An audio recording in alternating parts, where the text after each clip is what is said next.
안녕하세요. 조용한 부자의 비밀입니다. 여러분, 집에서 라면 한 그릇을 남이 끓여주는 대신 2만 원을 달라고 합니다. 그래도 라면을 끓여달라고 하실 건가요? 아마 대부분은 이렇게 말할 겁니다. 그냥 제가 끓여 먹을게요. 라면을 끓일 줄 모르는 것도 아닌데 2만 원이나 주는 건 납득이 안 되죠.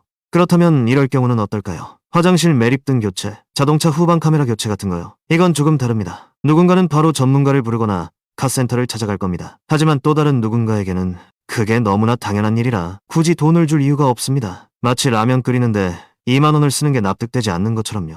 오늘은 모르는 걸 찾아보는 사람과 그냥 돈으로 해결하는 사람, 그 작은 차이가 만드는 인생의 격차에 대해 이야기해보려 합니다. 이야기의 주인공은 A씨입니다. A씨는 특별히 많은 돈을 버는 사람은 아닙니다. 하지만 소비를 다르게 바라보는 사람입니다. 돈을 줄이는 게 아니라 의미 있게 쓰는 법을 아는 사람이죠. A씨는 아침에 일어나면 집에서 간단히 홈트레이닝을 하거나 조깅을 합니다. 비가 오는 날엔 1층 건물 아래에서 줄넘기를 하죠. 하루에 길어야 1시간, 보통은 30분이면 충분합니다. 이 정도만 꾸준히 해도 다이어트는 물론이고 성인병 걱정도 사라집니다. 몸을 위한 투자치고는 이만큼 효율적인 게 없습니다. 요즘은 PT를 받는 걸 너무나 당연하게 여기는 사람들이 많습니다. 물론 운동을 처음 시작하는 사람이라면 도움이 될 수도 있습니다. 하지만 단순히 의지가 약해서 누가 옆에서 이끌어줘야 한다는 이유로 PT를 받는 분들도 많습니다. 건강 얘기가 나온 김에 A씨는 술과 담배 이야기도 자주 꺼냅니다. 사회생활 하려면 어쩔 수 없다. 많은 사람들이 이렇게 말하지만 그럼 술이나 담배를 하지 않는 사람들은 사회생활을 못하는 걸까요? 당연히 아닙니다. A씨는 주변을 보면 금연을 다짐하는 사람이 참 많다고 합니다. 스스로도 해롭다는 걸 알고 있으니까요. 하지만 대부분은 멈추지 못합니다. 그 이유는 단순합니다. 바꿀 의지가 없기 때문입니다. 습관을 바꾸려는 노력 대신 병원이나 약, 영양제 같은 비용을 지불하는 방식으로 해결하려고 하죠. 운동을 마치면 A씨는 직접 점심 도시락을 준비합니다. 거창하지 않습니다.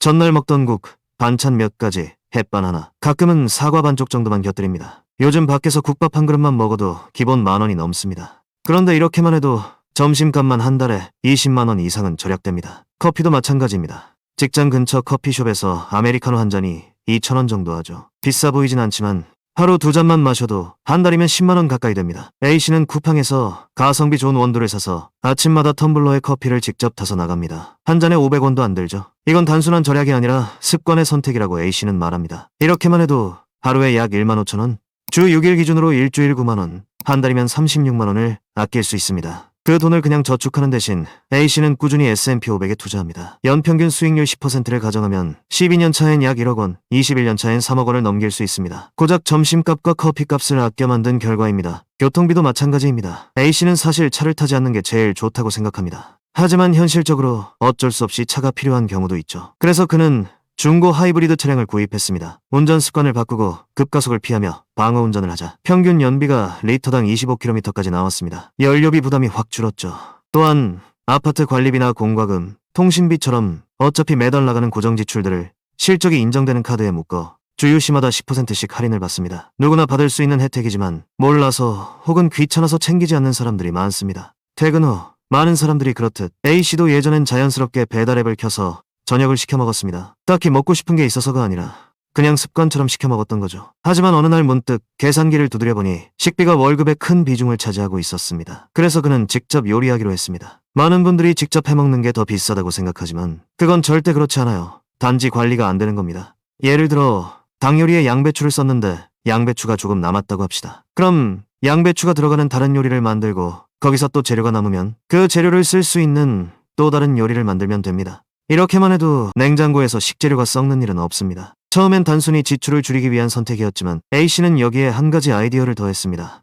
요리 과정을 촬영해서 유튜브나 블로그에 올리기 시작한 겁니다. 어차피 매일 해야 하는 일을 기록으로 남기니 시간 낭비도 없었고 조금만 꾸준히 하면 조회수가 늘면서 광고 수익이 생길 수도 있습니다. 이렇게 되면 식비를 줄이는 동시에 부수적인 수익까지 노려볼 수 있는 구조가 만들어지는 거죠. 결국 절약이 단순한 소비 절제가 아니라 하나의 생산적인 습관으로 확장될 수 있다는 겁니다. 또 유튜브에 식비 절약법, 냉장고 관리법을 검색해보면 정말 많은 노하우가 쏟아집니다. 그런데 대부분은 알아볼 생각조차 하지 않습니다. A씨는 이 차이가 결국 아는 사람과 알아보려는 사람의 차이라고 말합니다. 저녁 시간, A씨 부부는 집에서 조용히 식사하며 TV를 봅니다. 둘 다 집돌이 집순이 스타일이라 쉬는 날엔 하루 종일 OTT로 영화나 드라마를 보는 게 일상입니다. 웨이브, 티빙, 디즈니 플러스 세 가지 서비스를 모두 이용하지만 합법적인 공유 플랫폼을 통해 한 달에 16,000원 정도만 내고 있습니다. 원래라면 4에서 5만 원이 들었을 금액이죠. 품질은 그대로인데 요금만 줄었습니다. 이런 방법이 있다는 걸 모르는 분들이 많습니다. 이건 정보의 문제가 아니라 의지의 문제입니다. 조금이라도 아껴볼까 하는 생각이 없다면